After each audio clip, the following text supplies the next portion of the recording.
लोक संगठना का कार्य केवल नियमों से नहीं होता, उसलिए सबके जीवन से समरस होने हेतु आध्यात्मिक शक्ति आवश्यक है। वही श्री गुरु जी के रूप में साकार हुई थी। 1956 साल की यह घटना है। श्री गुरु जी के आयु के 51 वर्ष पूर्ण हो रहे थे। श्री गुरु जी को श्रद्धानिधि स्वरूप एक थैली अर्पण करने की योजना बनाई गई। अभिनंदन कार्यक्रम संपन्न होने के बाद अंततः प्रमुख कार्यकर्ताओं द्वारा एक कार्यक्रम रखा गया। व्यक्तिगत सत्कार के कारण उनके हृदय में उपजी व्यथा गुरुजी ने बयां की तो कार्यकर्ताएं फूट फूट कर रोने लगे। गुरुजी बोले, संघ के संस्थापक डॉक्टर हेडगेवार जी के जीवन काल में किसी भी स्वयं सेवक ने उनके गले में पुष्पमाला पहनाने का धाड़स नहीं किया। केवल उनकी शव यात्रा पर मालाएं चढ़ाई गई और आज उन्हीं के आसन पर बैठे हुए मुझे मेरे ही स्वयं सेवकों ने पुष्पमाला पहना के मेरा जय जयकार किया। इससे ज्यादा मेरा दुर्भाग्य क्या हो सकता है। पूज्य डॉक्टर हेडगेवार जी के 51 वर्ष के अल्प आयुष्य में उनकी जीवन लीला समाप्त होने के बाद पुष्पमालाएं उनको पहनाई गई। आज मेरे भी आयुष्य को 51 वर्ष पूर्ण होने के बाद मेरे जीवन काल में ये आयोजन किया गया है। पूर्ण रूप से संघ समर्पित जीवन। हाल ही में हुई कोविड के वक्त की एक घटना की ओर आपका ध्यान फिर से बटोरना चाहता हूं। जैसे हमारे संस्कृति में, धर्म में, इतिहास में कहा गया है कि वृत्रासुर को मारने के लिए, अपने अस्थियों का वज्र बनाने के लिए खुद दधीचि ऋषि ने देह त्याग किया था, या फिर शरण आए कबूतर को अपना देह शिबी राजा ने दान किया था, या फिर हिंदवी स्वराज्य संस्थापक शिवाजी महाराज के वक्त बलिदान करने वाले वीर बाजी प्रभु देशपांडे हो, नरवीर तानाजी मालुसरे हो, धर्मवीर छत्रपति संभाजी महाराज हो, गुरु गोविंद सिंह हो, या उनके सुपुत्र हो गुरु तेग बहादुर, झांसी की रानी, अपने देश की स्वतंत्रता के लिए लड़कर बलिदान प्राप्त करने वाले उमाजी नाइक, चापेकर बंधु, प्रीतिलता वडेदार, कितने भी लोग स्वतंत्रता सैनिक, और उसके बाद पिछले 76 साल में अपनी सीमा पर संरक्षण करने वाले अपने सारे सैनिक, इन सारे लोगों का योगदान बहुत ही महत्वपूर्ण है।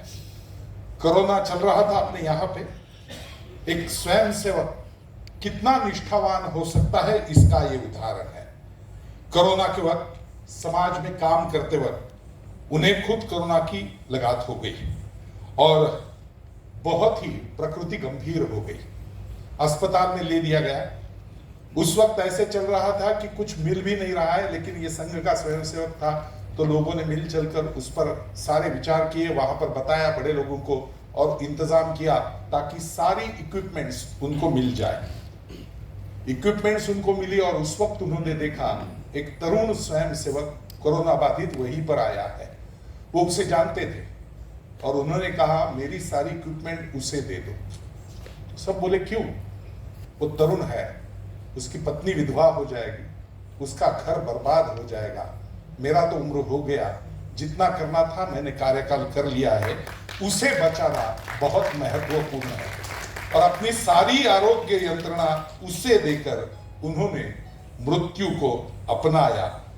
उनका नाम है कैलाशवासी दाभाड़कर, नागपुर के स्वयं सेवक। ऐसे कोटि कोटि वीर हैं जिन्होंने सब कुछ देश के लिए, अपनी वृत्ति के लिए, समर्पण के लिए समर्पित कर दिया। बहुत कम लोग जानते होंगे शायद कि गुरुजी अच्छी बांसुरी बजाते थे। तो ध्यान में इतना ही आया कि गुरुजी ने एक बार एक जगह पर सूरदास जी का एक दोहा बताया था कि किस तरह से समर्पित जीवन होना चाहिए।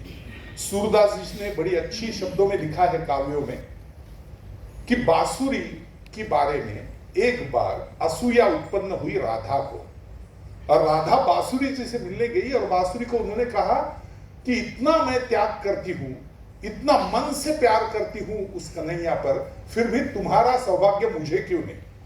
बांसुरी बोली मेरा क्या सौभाग्य? बोली देखो ना, हमेशा उसके कमर के पास रहती हो, जब चाहे वो उसे निकाल लेता है तुझे कमर से और ओठों पे लगाता है और ओठ मिल जाते हैं तुझे। मैं इतना सब कुछ करने के बावजूद भी उसके मन में आए तो मिलने के लिए आता है, फिर बातें करता है, ये सौभाग्य मुझे क्यों नहीं। और फिर सूरदास जी ने लिखा है कि बांसुरी ने उसे उत्तर दिया था।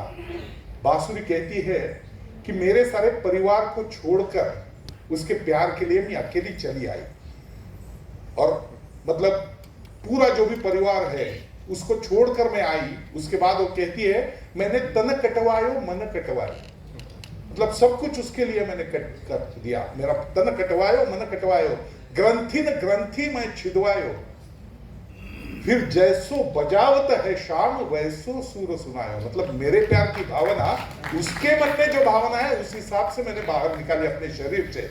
जैसो बजावत है शाम वैसो सूर सुनायो, तब जाके कही आधर लागत मोहन मुरली बजाए। तो इस तरह की भावना लेकर जब संघ कार्य में लोग सम्मिलित होते हैं, तब दाभाड़कर जैसे स्वयं सेवक उभर कर आते हैं। तेरा वचन अमर रहे मां, इतना ही इसमें से हमें प्रतीत होता है।